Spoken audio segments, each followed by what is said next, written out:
Hantidhawraha guud oo war ka soo saaray baaritaanno musuq oo socday 2 bilood.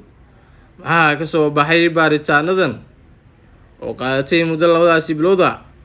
Yaase lagu soo qabtay, yaase ka cararay oo haatan ay ku raad joogaan ciidamada dowladda. Muuqaalkan ayaan ku falanqeyn doonaa ila soco. Aynu ku bilownay hantidhawraha guud ee qaranka Axmed Ciise Guutaale iyo shalay shaaciyay inay soo gabagabeeyeen wajiga koowaad ee baaritaanka xafiisyo lagu tuumeeyay musuqmaasuq ka dhex dhacay hay'adaha dowladda. Guutaale oo ka qaybgalay kulan su'aalo weydiinaya warbaahinta iyo aqoon-yahano badan ay ka qaybgaleen ayaa soo bandhigay warbixin guud oo ku saabsan hanaanka ay u wajaheen baaritaanka. Uu sheegay in wajigiisa koowaad ay soo gabagabeeyeen xafiiska hantidhawrka guud ee qaranka. Wuxuu ku dadaalay in baarista lagu saleeyo cadaalad iyo hufnaan, ayuu yiri Abukaate Axmed Ciise Guutaale. Wuxuu sheegay in baaritaankan uu socday muddo 2 bilood ah, isla markaana ay xafiiska xeer ilaaliyaha guud u gudbiyeen warbixinta 20kii bishii hore ee Juun.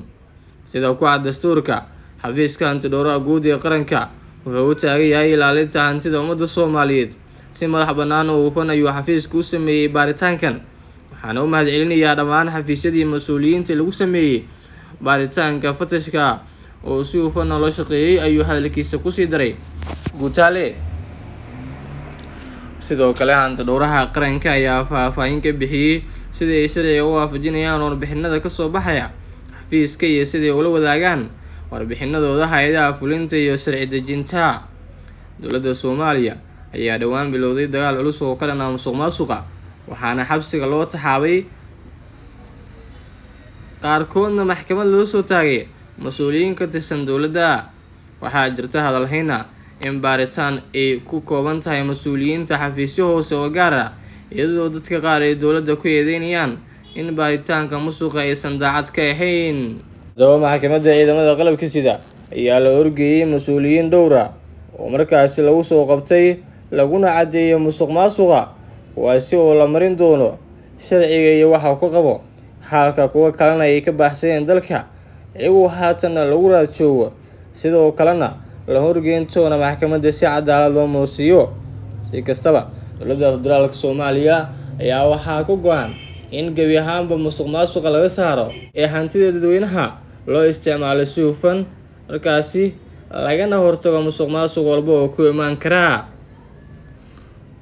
Warbixintan ayaa markaasi waxay ugu digaysaa dhammaan ciddii ku mashquulsan ama ku fikirayso inay xado xoolaha dadweynaha in markaasi loo horgeyn doono maxkamadda iyagoo la marsiin doono cadaaladda. Hantidhawraha guud oo war ka soo saaray baaritaanno musuq oo socday 2 bilood.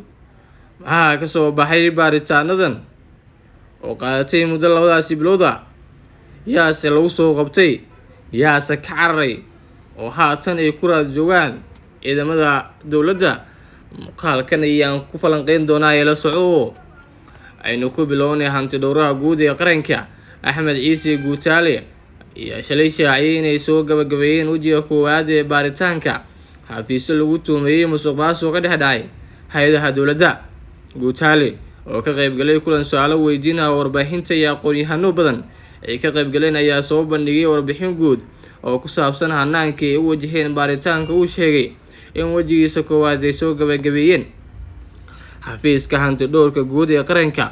Wuxuu ku dadaalay in baarista lagu saleeyo cadaalad iyo hufnaan, ayuu yiri Abukaate Axmed Ciise Guutaale.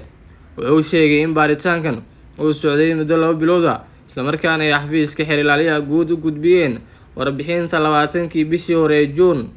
Sida ku cad dastuurka, xafiiska hantidhawraha guud ee qaranka wuxuu u taagan yahay ilaalinta hantida ummadda Soomaaliyeed si madax bannaan oo hufan. Ayuu xafiisku u sameeyay baaritaankan, waxaana u mahadcelinayaa dhammaan xafiisyadii mas'uuliyiinta lagu sameeyay baaritaanka fatashka oo si hufan loo shaqeeyay, ayuu hadalkiisa ku sii daray Guutaale.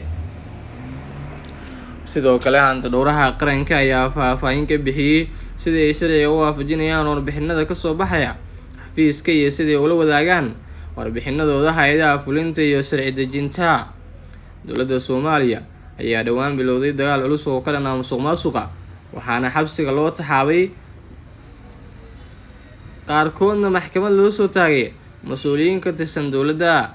Waxaa jirta hadalhayna in baaritaan ay ku kooban tahay mas-uuliyiinta xafiisyo hoose oo gaar ah, iyadoo dadka qaar ay dowladda ku eedeynayaan in baaritaanka musuqa aysan daacad ka ahayn.